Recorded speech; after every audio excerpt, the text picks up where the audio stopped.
Hello everyone, welcome back to the channel. तो आज मैं आपसे बात करने वाला हूं कि आप अपना जो भी आप रेलवे का एग्जाम देंगे उसमें अपना स्कोर कैसे बढ़ा सकते हैं। कैलेंडर आ चुका है, एएलपी की आप तैयारी कर रहे हैं, टेक्नीशियन की वैकेंसी आ चुकी है, एनटीपीसी की आने वाली है, ग्रुप डी की आने वाली है, जेई की आने वाली है।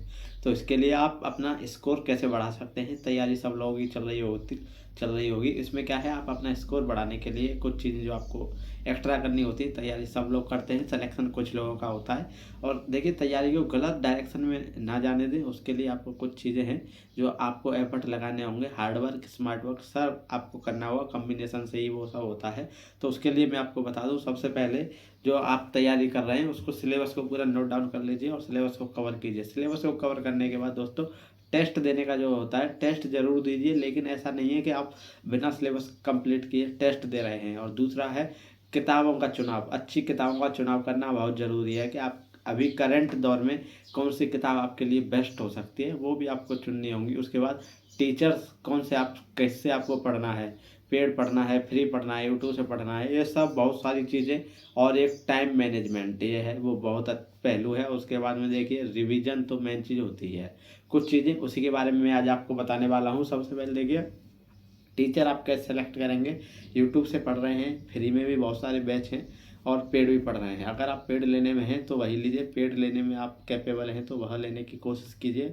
उसके देखिए कई सारे फ़ायदे हैं। एक, आपको रेगुलरिटी रहेगी, और कीमत किसी चीज़ की देते हैं तो आप उसको पढ़ेंगे और अच्छे से करेंगे। फ्री की यूट्यूब आप आज क्लास लेंगे, कल नहीं लेंगे, अरे कल ले लूँगा, परसों ले लूँगा, उस हिसाब से आपका होता रहेगा। तो आपको वो करना है। और अगली बात देखिए, आप जब भी आप पढ़ते हैं, एक यूट्यूब पे एक लेक्चर यहाँ से पढ़े आप कहीं किसी भी टीचर से, दूसरा वहाँ अच्छा नहीं आपको लगा, दूसरा वहाँ चले गए, स्विच तुरंत आप स्क्रॉल करते रहेंगे और तुरंत स्विच करते रहते हैं।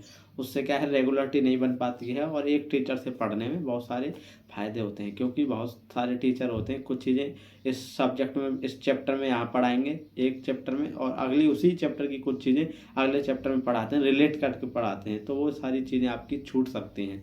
जो भी पढ़ें, मैथ पढ़ रहे हैं, साइंस पढ़ रहे हैं, रीजनिंग पढ़ रहे हैं, एक टीचर से पढ़िए, जीरो से लेके और लास्ट तक। अब वो देखिए, फ्री के लेक्चरों में ज़्यादातर ये होता नहीं है, क्योंकि वहाँ एक चैप्टर आपको करा देंगे, दो करा देंगे, उसके बाद फिर क्या है, आपको पेड लेना ही होता है। तो कोशिश करें पेड बैच लेने की। और यूट्यूब से रिवीजन कर सकते हैं आप, लेकिन पढ़ने के लिए पेड लेने की कोशिश करें, पेड बैच। अब उसमें आप पूछेंगे कौन सा अच्छा है, किसी से भी लेंगे, टीचर सब अच्छे हैं, जिसको आपको समझ में आता है, अच्छा जिसकी आपको लैंग्वेज समझ में आती है, वह बैच लेके आप पढ़ सकते हैं। यही सेम चीज़ साइंस के लिए, रीजनिंग के लिए, सबके लिए एप्लीकेबल है। उसके बाद में देखिए, सिलेबस करने के बाद ही आप टेस्ट लगाइए, क्योंकि आपका मोटिवेशन डाउन हो जाएगा। टेस्ट आप पहले से लगाने लग गए, क्वेश्चंस लगा रहे हैं डायरेक्ट, उससे क्या है, आपका कंसेप्ट बिल्ड नहीं हो पाएगा। कंसेप्ट बिल्ड करने के लिए आपको लेक्चर लेने के बाद टेस्ट लगाना होगा, और फिर टेस्ट को आपको ओवरव्यू करना होगा कि आप कहाँ गलती कर रहे हैं और कैसे उसको सुधार सकते हैं। ये सारी चीज़ें आपको करनी है। उसके बाद देखिए, रिवीजन। आप डेली रिवीजन ना करके, ऐसा है आज आप पढ़े, 2 दिन का रिवीजन जरूर, आप आधा घंटा में आप सारा कुछ देख सकते हैं। मैथ के भी नोट्स बनाइए, रीजनिंग के भी बनाइए, और सारा कुछ पढ़ के, और एक बार बस देखने से आपका वो क्लियर हो जाएगा। तो आपको क्या है, ज़रूर देखना है, रिवीजन ज़रूर करना है। अन्यथा आप सोचेंगे कि 15 दिन में, 20 दिन में करेंगे, तो बहुत सारी चीज़ें इकट्ठी होती चली जाएंगी, और बाद में आपको उससे परेशानी होने वाली है। तो इसलिए रिवीजन तुरंत की तुरंत करते हुए चलें। और दूसरी, टाइम मैनेजमेंट। टाइम मैनेजमेंट के लिए आपको प्रत्येक सब्जेक्ट अपनी वीकनेस के हिसाब से, मैथ आपको कम समझ में आता है, आप पहले नहीं पढ़े हैं, अब पढ़ रहे हैं, अब तैयारी कर रहे हैं, तो उसके लिए आपको ज़्यादा मेहनत करनी होगी, तो टाइम भी ज़्यादा देना होगा। उसी हिसाब से आप अपना इसको मैनेज कर सकते हैं। सिलेबस कहीं भी ऐसे, देखिए मैंने ये चिपकाया हुआ है, आप कहीं भी सिलेबस चिपका सकते हैं अपना, और उस हिसाब से आप अपना तैयारी कर सकते हैं। और उसमें सिलेबस में जो भी आप कवर करेंगे उस पर राइट लगा दीजिए, क्योंकि उससे आपको पता रहे कि आपने क्या पढ़ा है और क्या बाकी है, और कितने दिन में आपको पढ़ना है। टारगेट लगा के आप पढ़ सकते हैं। ये सारी चीज़ें करेंगे, और बीच में बना रहूँगा और आता रहूँगा।